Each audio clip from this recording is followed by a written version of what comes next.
여러분, 오늘 이 말씀은 우리 삶에 정말로 중요하고도 중요한 그런 말씀입니다. 이런 말씀들은 성경에 여러 가지 우리 하나님의 말씀의 부하들이 있지만 저에게도 큰 위로의 말씀이고 능력의 말씀이 됩니다.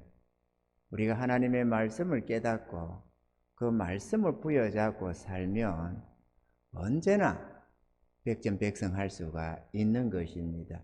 오늘 이 말씀이 그러한 말씀이기 때문에 마음 들여서 제 말씀을 받으시고 또 믿음으로 실행해서 승리를 맛보시기를 바라고 하나님께 영광 올려드리는 그런 복된 사람들이 다 되기를 바랍니다.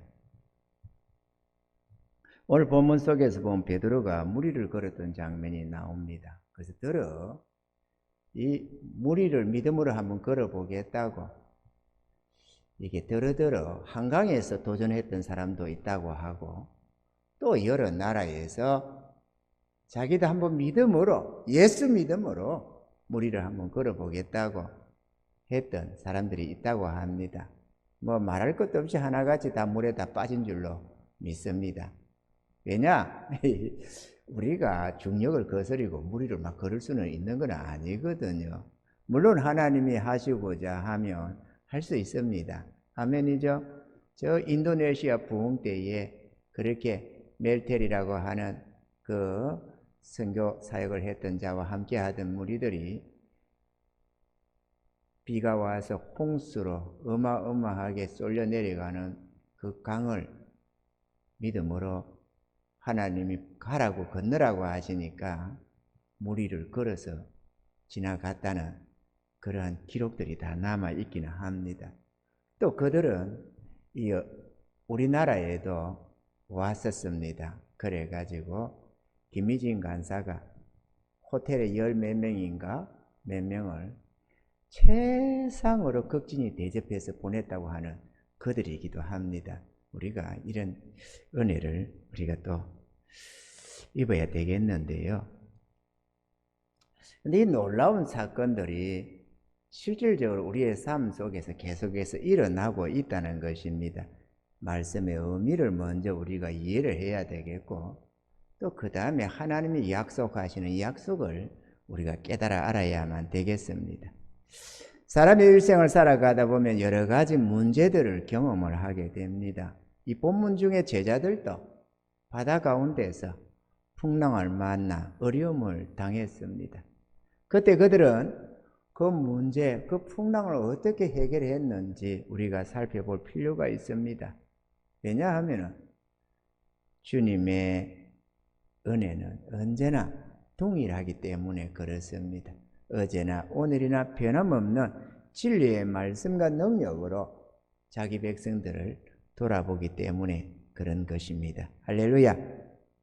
이 세상을 살은 사람이라면 누구든지 삶의 고난을 당하기 마련입니다. 혹은 가난이나 질병으로 혹은 이런저런 인간관계의 문제들로 환난과 풍파를 만나게 됩니다. 오늘 이 바다에서 바람으로 인한 이 물결을 풍랑을 만났는데 이것은 다름 아니라 우리가 살아가는 이 세상에서 환난 풍파를 만나는 것을 비유로 말씀하고 있는 것입니다. 아멘이죠? 그래서 우리도 세상을 사는데 마치 바다에는 항상 파도가 일어나게 되고 그런데 그게 큰 파도가 일어날 때가 있어. 바람이 세게 불면 큰 파도가 일어나게 됩니다. 우리의 삶에도 풍파가 일어나는데요. 풍파가 일어나는데 때를 따라 우리가 감당하기 어려운 그런 환난 풍파가 우리 삶에 닥쳐온다는 것입니다. 이럴 때 우리는 어떻게 이 문제들을 극복해 나가야 하는가 하는 이 비밀이 오늘 이 말씀 속에 기록이 되고 있는 것입니다. 할렐루야. 이 같은 문제들은 왜 생겨나는가? 또 이 문제들을 어떻게 하면 해결할 수 있는가? 그것을 우리가 한번 생각해 보려고 하는데요. 이 시간에 인생의 근본적인 이 삶의 문제들을 해결하는 그 방법을 살펴보고자 합니다. 성경 말씀에 인생은 고난을 위하여 났나니 불티가 위로 나름과 같다 했습니다.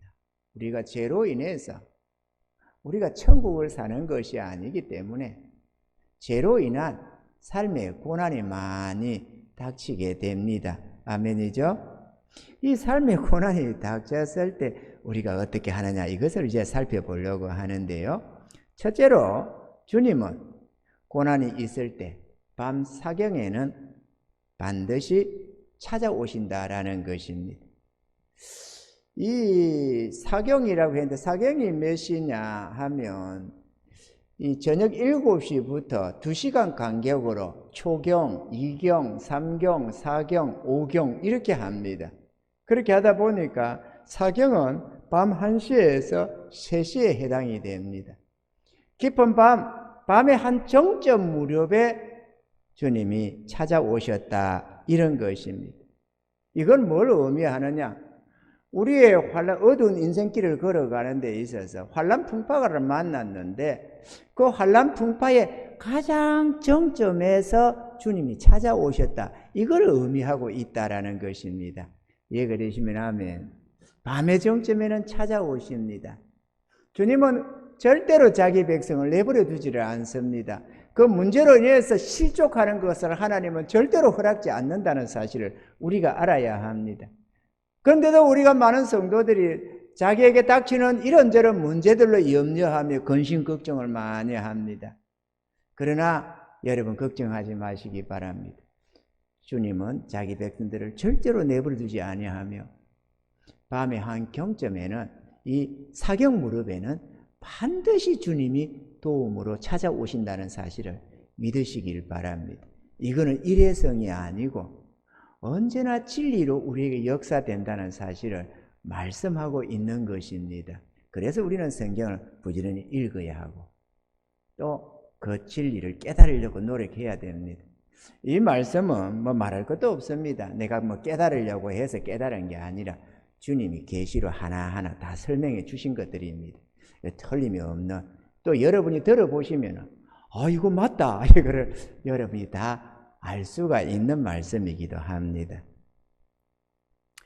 그러면 왜 주님은 우리의 삶 속에 이런 풍랑이, 우리 순종해서 온 주님 제자들이거든요. 이거는 요나처럼 불순종하다가 풍랑을 만난 게 아닙니다. 이거는 주님이 오병이의 기적 이후에 배를 타고 먼저 건너가라 해서 주의 말씀대로 순종하며 나아가고 있었거든요. 그런데 지금 풍랑이 일어나서 지금 이 사달이 났던 것입니다. 그런데 이러한 풍랑이 왜 일어났으며 주님은 왜 사경이 되었어야 찾아오시는가 하는 것입니다. 간단하게 세 가지를 생각해 볼 수 있는데, 첫째로 우리들의 지혜와 능력을 그 한계를 깨닫게 해주기 위해서입니다. 우리는 알게 모르게 참 교만합니다. 만물의 영장이니 어쩌냐 하면서 머리 위로 하나님도 안 두려고 하고 이 지구상에, 이 우주 속에 내가 최고인 걸로 착각하며 살아가는 게 우리 인간의 교만입니다. 그래서 내가 이해되는 거는 믿으려고 하고 이해가 안 되는 거는 못 믿고 이렇게 말이죠. 그래서 하나님의 창조는 도대체 못 믿지만 어쩌다가 우연히 생성되는 이러한 어떤 진화를 믿으려고 하는 게 있잖아요. 그거는 우리 인간의 교만이기도 하고 어리석음이기도 한 것입니다. 그래서 하나님은 우리 환난 속에 풍파를 허락하시는데, 죄로 인해서 세상 사람들이 이 풍랑을 만나는 건 당연합니다만 하나님을 순종하는 순종의 자녀들에게도 환난 풍파는 동일하게 일어난다라는 것입니다. 하나님이 허락지 않으면 절대로 임할 수 없는 그 환난 풍파가 일어나는데, 왜 일어나느냐? 주의 백성들의 이 능력과 지혜의 한계를 깨닫게 해주려고 은혜의 방편으로 허락한다는 사실입니다. 아멘입니까? 그러므로 문제가 일어나도 너무 염려하지 마시기 바랍니다. 이제 죽게 됐다고 얼굴이 하얗게 질리고 그렇게 할 필요가 없습니다. 둘째로, 보이는 현실에 좌우되지 않도록, 그래서 보여지는 그 현실 속에서 내 능력의 한계 안에서만 쳐다보지 말고 믿음 안에 살아가도록 하기 위해서 보이는 현실에 좌우되지 않도록 하기 위해서 하나님은 문제를 허락하시고 또 사객무렵에는 도우신다라는 것입니다. 우리가 이렇게 믿음으로 살다 보면 점점 믿음이 성장하면 할수록 현실을 직시하고 바라보기는 하지만 보여지는 이 세계를 안 믿고 하나님의 약속에 의한, 하나님의 능력에 의한 그 세계를 언제나 믿음으로 바라보고 살아가게 됩니다. 보이는 현실은 3차원 세계고 보이지 않는 믿음의 세계는, 하나님의 세계는 4차원의 세계입니다. 3차원의 세계는 4차원 세계 속에 속해 있는 하나의 부분일 뿐입니다. 이해되시면 아멘. 그리고 우리 믿음의 사람들은 4차원에 속한, 영에 속한 삶을 살아가는 자들이지 보여지는 현실에 얽매여서 살아가는 자들이 아니라는 사실입니다. 아멘이죠? 대단한 은혜가 있기를 바랍니다. 셋째로 주님의 능력을 알게 해 주어서 언제나 하나님을 믿고 의지하며 믿음으로 행하도록, 그렇게 해서 살아가도록 하기 위해서 주님이 이러한 고난을 허락하시고 또 밤 사경이 되어서는 반드시 오신다는 겁니다. 그럼 왜 사경 무렵에 꼭 오시느냐? 왜 그러느냐? 이유가 있습니다. 먼저 오면은 아유 잘 됐다 이러면서 내가 이렇게 저렇게 발버둥 치다가 해결이 되면 하나님의 한 줄을 모릅니다. 그리고 하나님의 능력을 이해를 못합니다.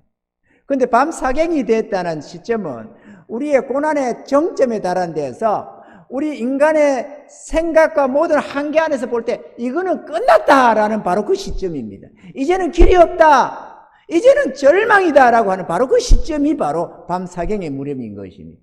그때 주님이 역사합니다. 그러니까 가능성을 바라보면서 몸부림칠 때는 가만히 내버려 두시는데 이제 가능성이 다 끝나고 이제 절망밖에 없는 그 상황일 때 주님이 역사하시는데, 주님이 역사하면 문제는 샥 해결이 된다는 것입니다. 그래서 와, 우리 하나님이 역시 전능하신 하나님이시구나 이렇게 하는, 그래서 자기 하나님 알고 오늘 본문 속에서 이게 뭐라고 하십니까? 마지막에 진실로 하나님의 아들이로소이다, 이렇게 주님을 아는, 주님을 주님으로 하나님으로 인정하는 이런 고백이 거기서 나오게 되는 것입니다. 할렐루야. 이 목적으로 주님은 우리에게 고난을 허락하시고, 그죠? 구원받았는데 굳이 안 줘도 될 걸 허락하셔서 고난을 주시고는 이러한 은혜들을 우리에게 허락하시고자 하신다라는 것입니다. 어떤 문제에 처했을지라도 밤 사경이 되면 주님은 반드시 찾아오십니다. 여러분들이 어떤 행태든 고난이 왔을 때 여러분이 감당할 만한 고난이면은 그거는 큰 고난도 아닙니다. 그러나 우리가 감당할 수 없는 고난, 그럼 우리가 가만히 생각해 이건 도무지 길이 없다 싶으니까 지레 우리는 걱정을 하고 염려를 하고 낙심을 하고 절망을 합니다만, 믿음의 백성은 하나님을 의지하잖아요.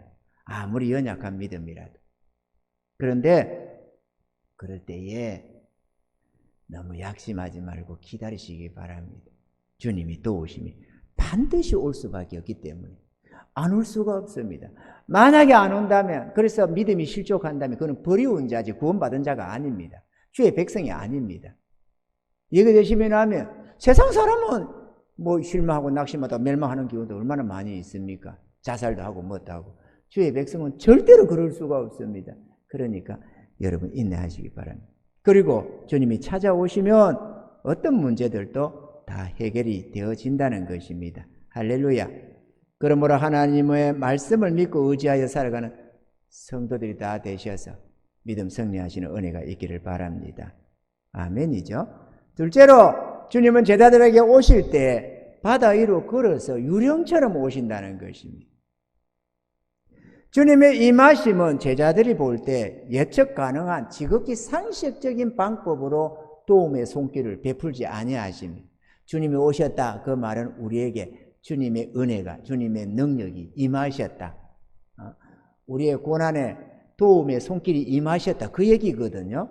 그게 주님 임하심이거든요. 이해가 되시면 하면. 그런데 예측 가능한 상식적인 방법으로 오지 않는다는 겁니다. 그래서 우리가 생각할 때 이 문제를 해결하려면 주님이 이래 주면 될 것 같은데 저래 주면 될 것 같은데 이렇게 예상하는데 절대로 단 한 번도 그 예상으로 오는 법은 없습니다. 항상 상상 못한 방법으로 하나님의 도움이 온다는 사실입니다. 깨닫는 은혜가 있기를 바랍니다.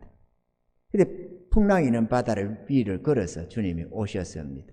우리는 현실적으로 볼 때 절망적이면 하나님도 어쩔 수 없다고 생각을 합니다. 그러나 믿음의 세계는 상상 이상으로 우리의 예측을 뛰어넘는 전혀 예상치 못한 전능하신 주님의 방법으로 찾아오시며 역사하신다는 사실입니다. 그렇기 때문에 우리 눈에 보여지는 현실이 전부가 아님을 우리는 항상 기억해야만 합니다. 현실을 믿지 마시기 바랍니다. 세상 사람은 오직 육의 삶을 살기 때문에 이 현실, 이 보여지는 이 세계만 믿으려고 하지만 우리는 전능하신 하나님을 믿고 그 약속을 의지해 살아가는 믿음의 백성임을 기억하시기 바랍니다. 이것을 훈련하기 위해서 작은 풍파부터 시작해서 하나씩 우리에게 허락하시는데 결코 감당치 못할 시험은 절대로 허락하는 법이 없습니다. 아니 목사님 어떤 일들은요 우리가 도대체 감당할 수 없는 한계밖에 문제도 일어나는데요. 일어납니다. 문제는 그 문제를 해결하는 이가 주님이라는 사실이기 때문에. 그래서 고린도전서 10장에는 보면은 감당치 못할 시험을 허락하며 없다고. 그래서 능히 감당케 하신다고. 시험 당할 점이는 피할 길을 내사 능히 감당케 하시느니라 이렇게 말씀을 합니다. 오늘 이 문제도 주님이 해결하셨다는 사실을 우리가 볼 수가 있는 것이죠. 아멘이죠? 그러므로 문제 앞에서 절망하고 낙심하지 마시길 바랍니다. 전능하신 주님께서 잠잠하라 고요하라 하시면 어떤 문제도 다 해결된다는 사실을 믿으시기를 바랍니다. 셋째로 믿음으로 행하는 성도라면 누구나 무리를 걸어갈 수가 있다라는 것입니다. 오늘 베드로는 나를 명하여 무리로 오라 하소서 그렇게 하니까 주님이 오라 그렇게 하시니까 베드로가 주님의 말씀을 믿고 주님을 바라보며 무리를 걸어가기 시작했습니다. 얼마나 몇 발짝이나 걸어갔는지 우리는 그거는 알지를 못합니다. 다만 무리를 걸었다는 게 중요합니다. 그런데 이 무리로 걸었다는 것은 세파를 뛰어넘는 세파의 영향을 받지 않고 이 현실의 영향을 받지 않는 그런 초월적인 능력으로 걸었다, 행하였다라는 것을 말씀하는 것입니다. 그러니까 베드로가 주님을 바라보고 현실을 초월하여 행할 수 있었다라는 것입니다. 이것은 누구든지 주님을 바라보며 믿음으로 행하면 어떤 풍랑도 능히 극복할 수 있다는 것을 말씀하는 것입니다. 누구든지 주님을 믿고 의지하면 현실을 초월하여 행할 수가 있습니다. 우리는 전능하신 주님을 믿고 의지하는 능력의 사람들이기 때문에 그렇습니다. 아멘이죠. 넷째로 우리의 현실과 당면한 문제를 바라보면 두려움에 빠져든다라는 것입니다. 자, 이게 이제 참 중요하죠. 우리가 앞에서도 봤습니다만 무리를 걸었던 사람들 다 실패를 했습니다만 저나 우리 성도들 일꾼들 중에는 무리를 걸은 사람들이 많습니다. 저도 수없이 무리를 걸어봤습니다. 실제로 저 바닷가나 호숫가에 물을 걸었다는 게 아니라 오늘 우리 하나님이 우리에게 말씀하시는 이 믿음으로 세파를 걸어가는 풍랑 있는 바다 위를 장애 없이 걸어갈 수 있는 그 능력을 말하는 거거든요. 우리는 그것만 있으면 어떤 문제도 극복할 수 있는 것 아니겠어요? 그런데 불가능한 문제들 앞에서 주님 바라보며 믿음으로 다 극복해 갔다 그겁니다.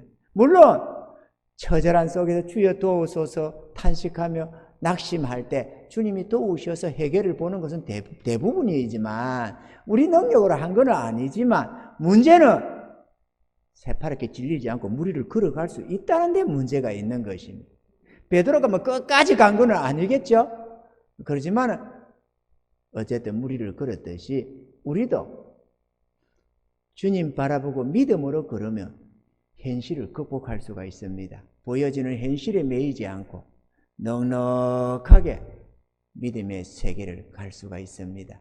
믿음은 바라는 것들의 실상이요 보지 못하는 것들의 증거입니다. 아멘이죠? 선진들이 다 증거를 얻었고 또 저희들도 수많은 증거들을 가지고 있습니다. 그래서 잘 모르는 사람들은 이거는 안 돼, 이 문제는 도저히 할 수 없어, 그래도 믿음의 사람들은 발걸음을 떼고 있다는 사실입니다. 아예 떼지 말아야 할 것들 같아 보이는 문제들도, 불가능한 문제도 주님이 오라 하시면, 주님이 뜻을 주시면 믿음으로 극복해 나갈 수가 있다라는 것입니다. 이런 은혜자들이 되시기 바랍니다. 그럴 때에 커다란 하나님의 영광도 경험하게 되고 우리 하나님께 큰 영광을 올려드릴 수도 있는 것입니다. 기적과 이적은 그래서 일어나는 겁니다. 사실 우리 교회의 탄생도 그런 기적 속에서 일어나 있는 것들입니다. 우리가 할 수 있어서 한 게 아닙니다. 하나님이 전능하신 능력으로 역사해 주심을 우리는 다만 믿음으로 발을 떼간 것뿐이고 주님께서 피할 길을 다 열어주시고 전능하신 그 능력과 지혜로 함께해 주셔서 오늘같이 이렇게도 하고 있다는 사실입니다. 아멘이죠. 믿음 좋은 성도라도 문제를 바라보며 마음이 답답해지고 염려와 근심, 걱정에 빠져듭니다. 베드로가 주님 바라보고 걸을 때는 무리를 걸어오라고 하는 말만 듣고 믿음으로 발을 뗄 때는 무리를 걸었습니다. 그런데 바람과 파도를 쳐다보자마자 두려움에 빠져서 물속으로 빠져들어갔습니다. 이 의미하는 바는 우리가 현실에 내 삶에 닥친 그 환난 풍파를 바라보면은 그 문제 속으로 빠져든다는 것을 말씀하는 것입니다. 주님을 바라보면 문제를 극복하고 나갈 수가 있는데 문제를 바라보면 그 문제에 두려움을 느끼고 빠져든다는 것입니다. 우리는 항상 그렇습니다. 우리는 무지무능한 존재들입니다. 우리 앞에 닥친 문제가 좀 커서 내가 감당할 수 없는 문제들이 우리가 대체로 많이 당합니다. 그런데 그럴 때에 그 문제를 바라보면은 이걸 어떻게 푸냐 싶으니까 이거는 길이 없다 싶으니까 절망을 하게 되는 것이고 고민하고 염려, 낙담하게 되는 것입니다. 베드로가 빠져들었는데 우리라고 안 빠져들겠어요? 누구나 다 문제를 바라보면 빠져듭니다. 그렇기 때문에 문제를 바라보지 말고 주님을 바라보셔야 됩니다. 내 앞에 문제가 닥쳐도 자꾸 문제를 쳐다보고 나를 쳐다보면은 그 속에 빠져들 수밖에 없고 염려와 근심, 걱정 속에 사로잡힙니다만은 문제를 볼지라도 주님을 바라보면 아무 문제 없습니다. 언제나 주님은 피할 길을 내신다는 걸 잘 알고 있습니다. 언제나 주님은 사경무립이 되면 반드시 도운다는 걸 잘 알고 있습니다. 그렇기 때문에 우리는 믿음으로 견딜 수가 있고 또 하나님은 때가 되면 반드시 역사하셔서 그 문제를 가장 아름답게 해결해 낸다는 사실을 우리는 수없이 경험을 할 수가 있는 것입니다. 지금까지 문제 앞에서 꼬꾸라지고 넘어진 적은 한 번도 없었습니다. 우리 주님은 언제나 밤사경무렵에 도우시는 것입니다. 근데 여러분, 내가 죽겠다 생각하고 주여 도우소서, 큰일 났습니다. 내가 죽게 생겼습니다. 도와주소서, 도와주소서. 이제는 며칠 더 못 견딜 것 같습니다. 이렇게 탄식을 해도 속히 안임하는 때가 있습니다. 나는 밤 사경인 것 같은데 주님이 보실 때는 사경이 아닌 경우가 많이 있어요. 그리고 주님이 도우시고 나면은 언제나 여유 있게 미리 도우셨다는 걸 깨닫습니다. 시간이 지나서 그 위기상황이 지나가서 문제 속에서 해결하는 법은 절대로 없습니다. 항상 나는 큰일 났다 하는데 주님은 가만히 걷다가 내버려 둡니다. 그러면은 때로는 새파랗게 좀 질리기도 합니다만은 막상 주님이 해결하고 보면은 언제나 시간적인 여유가 항상 있습니다. 여러분도 그 수없이 경험할 수가 있을 것입니다. 그러니 큰일 났다가 큰일 난 게 아닙니다. 우리가 괜히 주님 의지하지 못하고 호들갑을 떠는 짓이지 절대로 큰일 난 게 아닙니다. 아멘이죠? 또 믿음의 분량대로 하나님이 역사하십니다. 그래서 믿음이 적은 자는 일찌감치 주님이 또 역사를 해 주십니다. 왜냐하면 믿음이 적은데 똑같이 역사하겠어요? 믿음이 적으면 실족하면 안 되는데 우리 하나님은, 우리 예수님은 믿음의 주님이시기 때문에 성도들의 그 조그마한 믿음이 실족하는 걸 원치 아니하시거든요. 그 믿음을 세우려고 하는 역사들인데 믿음이 실족하도록 내버려 두겠습니까?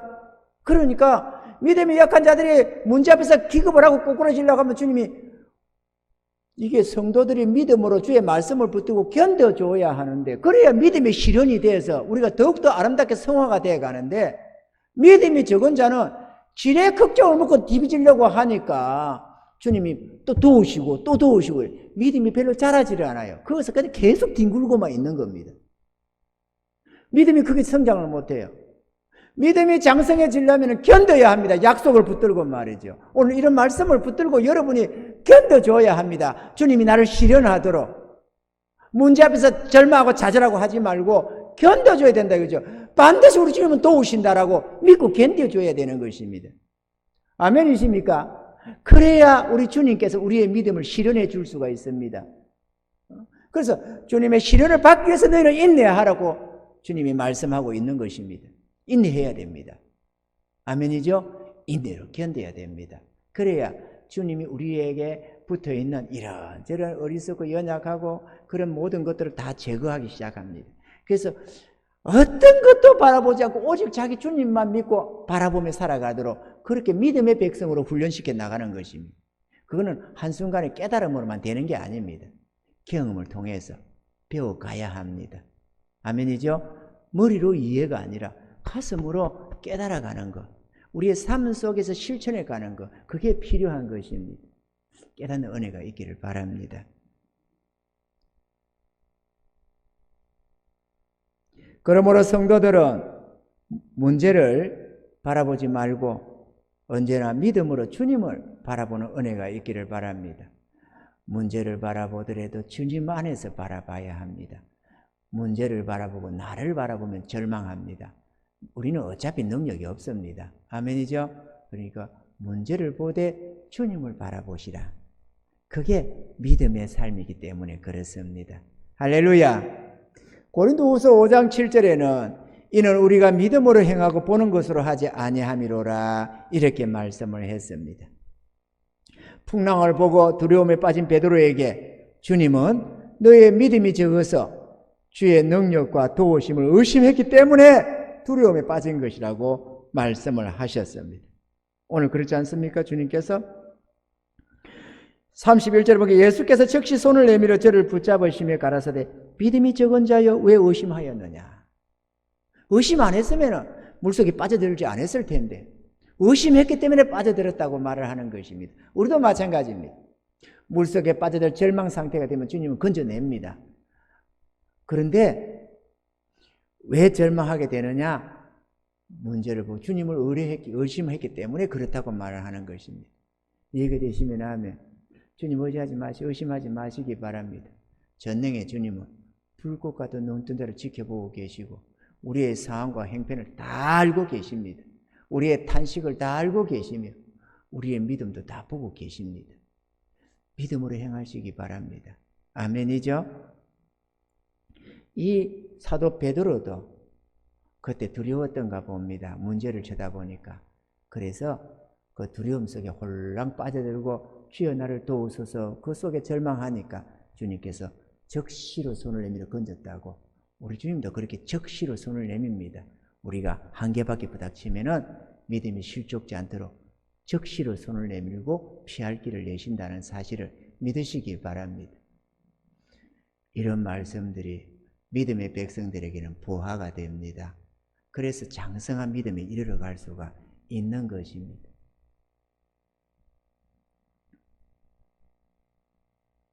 많은 분들이 믿음을 자기 속에 있는 어떤 것이라고 생각을 하는 경우가 있습니다. 그래서 스스로 나는 대단한 믿음을 가졌다 이런 생각을 하는 경우가 많습니다.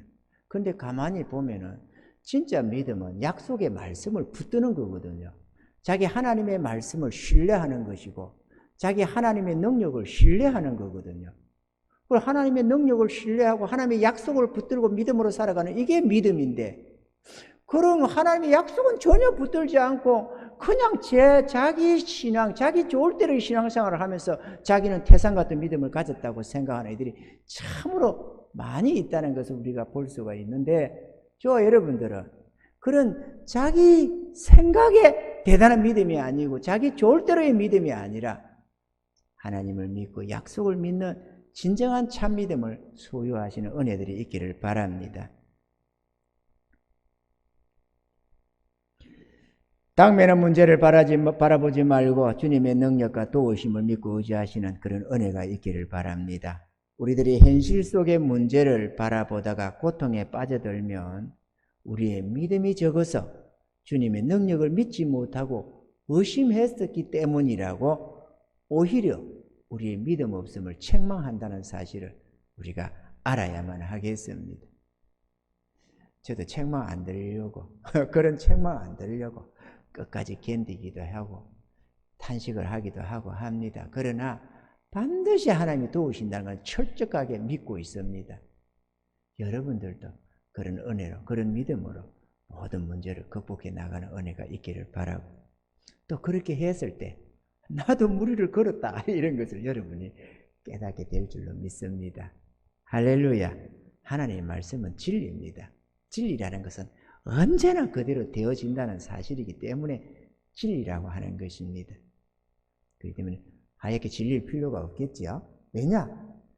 절대로 해결 못할 문제는 하나님이 허락지 않고 이건 절대로 해결 못하는 문제인데 그래도 해결 못하는 게 아니라 피할 길을 주님이 내서 능히 해결케 하신다는 사실입니다.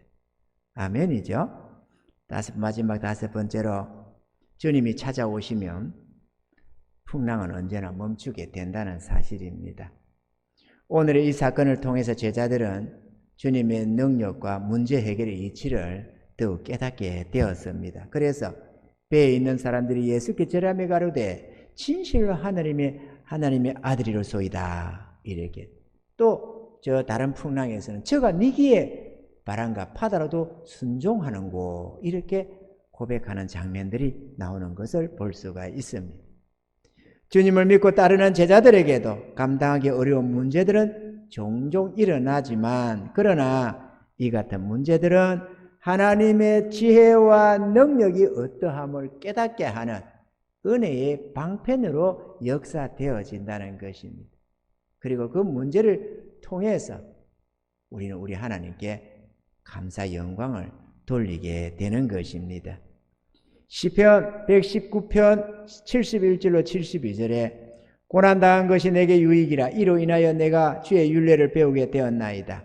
주의 입의 법이 내게는 천천 금은보다 성하니이다 이렇게 했는데 이 같은 고난은 우리에게 유익으로 언제나 작용한다는 사실을 깨닫는 은혜가 있기를 바라고 또 이러한 주의 말씀을 붙들어서 그 주의 법이 내게는 천천 금은보다 성하니이다.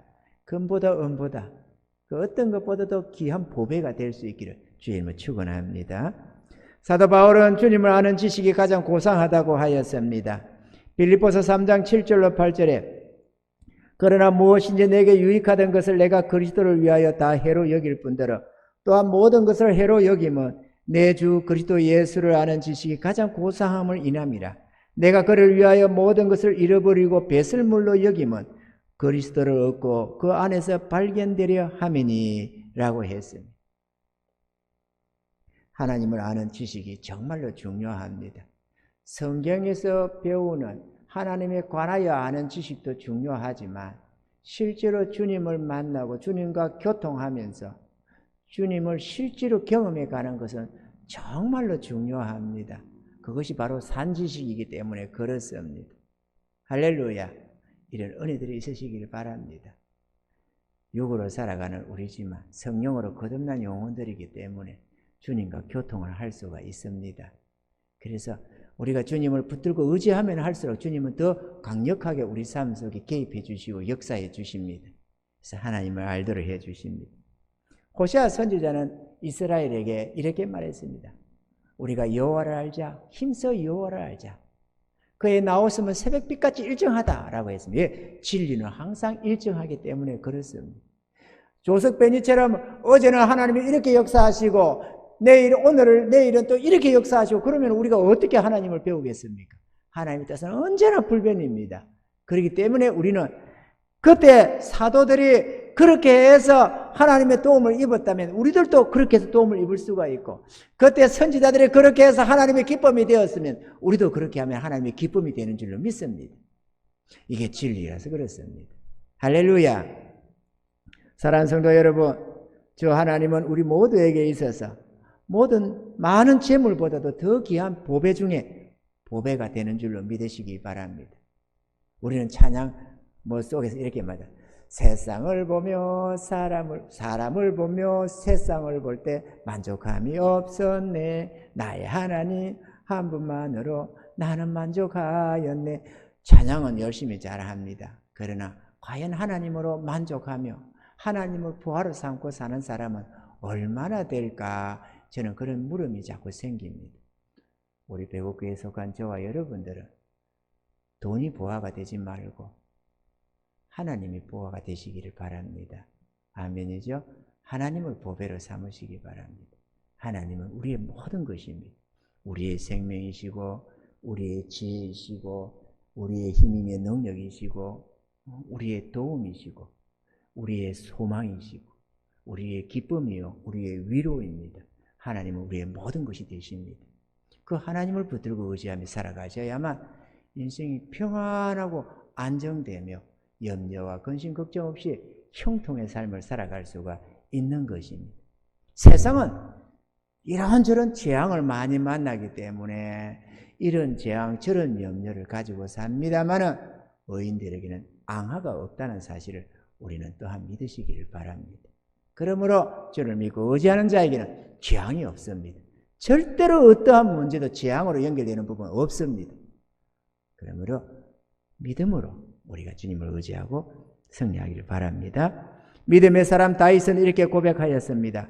시편 28편 7절에 여호와는 나의 힘과 나의 방패시니 내 마음이 저를 의지하여 도움을 얻었도다. 그러므로 내 마음이 크게 기뻐하며 내 노래로 저를 찬송하리로다 라고 했습니다.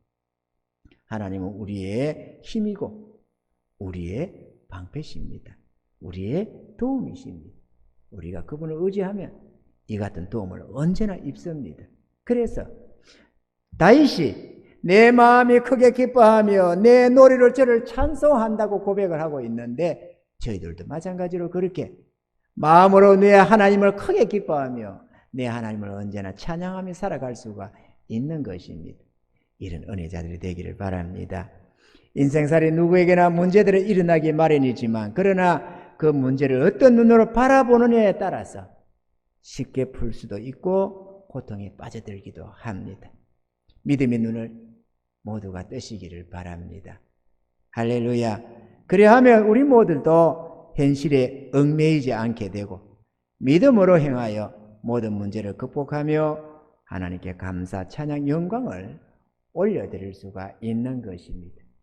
이런 은혜자들이 다 되셔서 날마다 감사하며 찬양하며 가진 것이 있건 없건 우리의 삶이 초막이건 궁궐이건 월세건 전세건 내 집이건 뭐건 관계없이 그저 주님의 은혜 안에서 평안을 누리시기를 바라고 주를 의지해서 승리를 맛보며 살아가시는 그런 은혜자들이 다 될 수 있기를 주의 이름으로 축원합니다.